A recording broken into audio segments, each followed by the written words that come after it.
Halo teman-teman semuanya, jumpa lagi dengan saya Hida di Wahidatul Muharramah YouTube channel. Di video kali ini saya akan membagikan tips dan cara saya dalam mengatur keuangan rumah tangga dengan membuat budgeting untuk bulan November 2022. Sebenarnya saya sudah melakukan budgeting itu sejak tahun 2014, sejak saya awal mondok di usia saya 15 tahun, dan saya praktekkan hingga saat ini. Tapi budgeting yang saya lakukan sebelumnya itu hanya ada di kertas. Setelah saya catat di kertas langsung saya buang. Makanya di bulan ini saya akan mencoba untuk lebih merapikan lagi budgeting saya dan juga mengarsipkan budgeting saya. Oke, langsung saja kita mulai budget untuk bulan November tahun 2022 ini. Pertama, untuk income-nya saya itu dapat dari suami, totalnya sebanyak 1.260.000. Dan uang ini saya bagi menjadi dua kategori. Yang pertama kategori saving, yaitu untuk tabungan. Yang kedua untuk living atau kebutuhan hidup. Di dalam saya membuat budgeting setiap bulan, yang saya utamakan yang pertama saya sisihkan untuk tabungan sebanyak 10-20% dari income. Untuk di kategori saving atau tabungan mulai bulan ini saya bagi menjadi dua, yaitu yang pertama adalah tabungan utama, saya isi 100.000. Yang kedua tabungan sinking fund, terdiri dari dana darurat 50.000, kemudian tabungan kurban 50.000, dan tabungan pendidikan anak 50.000. Jadi total uang yang saya tabung adalah 250.000. Kemudian untuk kategori living atau kebutuhan, yang pertama ada kas komplek sebanyak 20.000, belanja bulanan 300.000, belanja minggu pertama 100.000, belanja minggu kedua 100.000, belanja minggu 3 ada 100.000 juga, belanja minggu keempat ada 100.000, dan untuk pampers 2 anak ada budgetnya 210.000, dan pegangan 80.000. Total budgetnya untuk kebutuhan adalah 1.010.000. Di sini kalau ada yang tanya kenapa ada budget untuk kebutuhannya sedikit banget, akan saya jelaskan ya. Untuk budget ini saya buat di dalam keluarga saya itu ada kedua orang tua dan juga 2 anak yang masih di bawah 5 tahun. Untuk kebutuhan tempat tinggal, memang saya tidak tinggal di rumah saya sendiri. Di sini saya dapat fasilitas, kemudian dan untuk biaya listrik itu yang bayar juga suami dan juga mendapatkan subsidi plus gabungan dari fasilitas rumah ini. Untuk BBM itu yang bayar juga suami, karena di sini saya memakai kendaraan yaitu berupa motor lah, sedangkan motor ini 90% tuh yang pakai suami, saya itu jarang pakai dan saya juga jarang keluar. Paling keluarnya saya itu untuk belanja mingguan setiap minggu ke pasar, dan juga setiap pagi itu untuk mengantar atau menjemput anak sekolah saja. Kemudian kalau untuk internet itu budgetnya setiap bulan tuh 100.000. Lah di sini saya untuk internet itu pakai wifi patungan sama tetangga 4 orang, masing-masing orang tuh 100.000 per bulan. Dan yang bayar juga suami saya. Jadi kebutuhan di sini tuh memang yang saya pegang ini dikhususkan untuk kebutuhan rumah tangga yang sehari-hari ya, seperti makan, kemudian pampasnya anak, dan lain sebagainya. Kemudian untuk beras, alhamdulillahnya kami juga tidak perlu membeli ya, karena kita juga dapat fasilitas atau dapat jatah beras setiap bulannya. Kemudian untuk kalau ada yang tanya apa gak jajan, kalau jajan itu masih tetap ya teman-teman. Kalau untuk jajan itu saya akui saya memang jarang jajan, saya lebih senang itu buat snack sendiri di rumah, karena anak-anak saya juga lebih suka kalau saya buat snack sendiri di rumah itu daripada beli di luar. Tapi terkadang ya sekali-sekali anak saya itu juga minta jajan seperti biskuit dan lain-lain untuk beli di warung.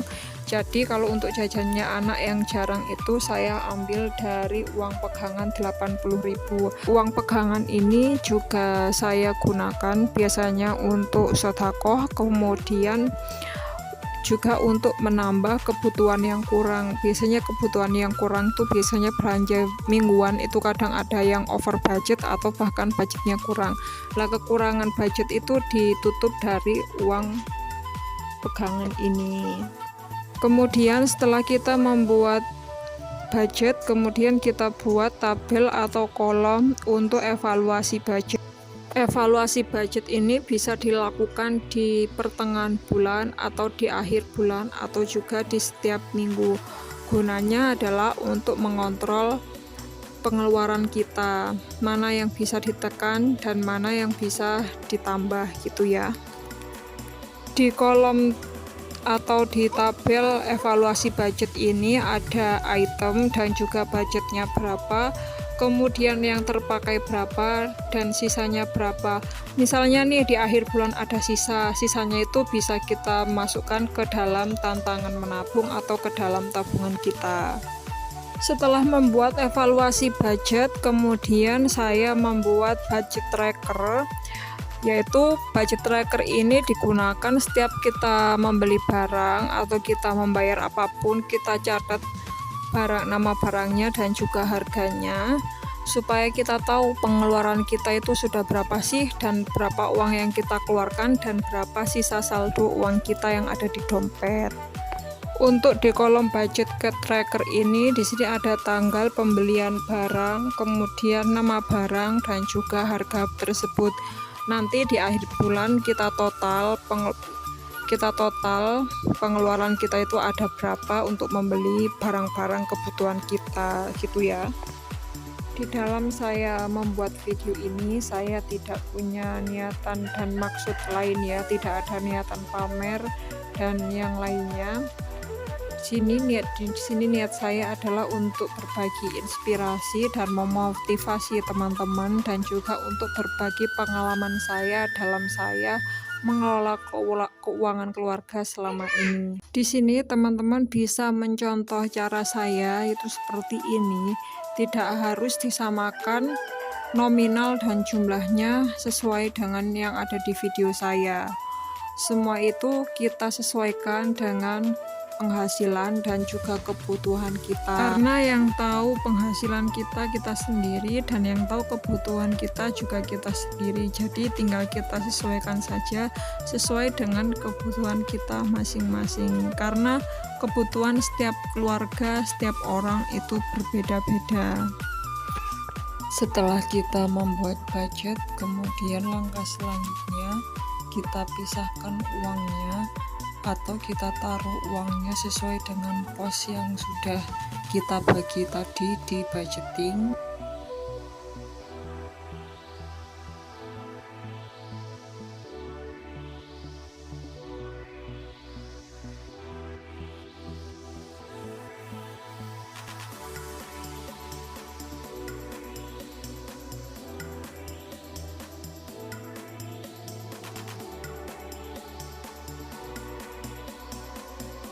Untuk memisahkan uangnya sudah selesai, kemudian selanjutnya saya akan mengisi tabungan saya, yaitu tabungan yang sinking fund. Untuk tabungan sinking fund yang saya isi di sini ada tabungan kurban, kemudian dana darurat, dan dana pendidikan. Untuk sinking fund keinginan dan juga sinking fund kebutuhan anak, karena bulan ini budgetnya belum cukup, jadi tidak saya isi dulu, nanti akan saya isi di bulan depan, atau kalau bulan ini dapat rezeki akan saya isi sinking fund keinginan dan kebutuhan anak. Bagi saya, kita sebagai ibu rumah tangga atau sebagai seorang istri itu wajib banget ya untuk mempunyai tabungan, karena dengan adanya tabungan suatu saat jika ada sesuatu yang mendesak itu kita dapat tertolong, dan juga kita tidak akan terjerumus pada hutang. Menabung itu nggak perlu banyak, yang walaupun sedikit, yang penting konsisten, pasti suatu saat akan terkumpul banyak. Kemudian di sini ada sisa uang belanja dari bulan kemarin ya, kalau nggak salah ada Rp25.000. Untuk yang pecahan 2000-an ini ada 5. Ini akan saya masukkan ke tabungan harian saya. Untuk yang pecahan 2000-an ini akan saya masukkan ke tabungan botol saya, yaitu tabungan 2000-an. Sebenarnya untuk tabungan pecahan 2000 ini saya menabungnya setiap hari. Jadi setiap hari itu dari uang belanja saya sisihkan 2000 untuk saya masukkan ke botol ini.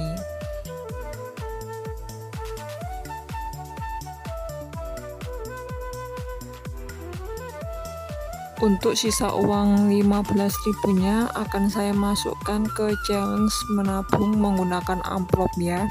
Di sini saya itu amplopnya jumlahnya ada 130 challenge yang saya buat, dan saya mengisinya itu isinya random ya. Untuk tabungan amplop ini saya mengisi untuk amplop kedua. Tandanya amplop sudah terisi itu akan saya pasang nomor seperti ini. Jika amplop itu belum ada nomornya, berarti amplop itu belum terisi.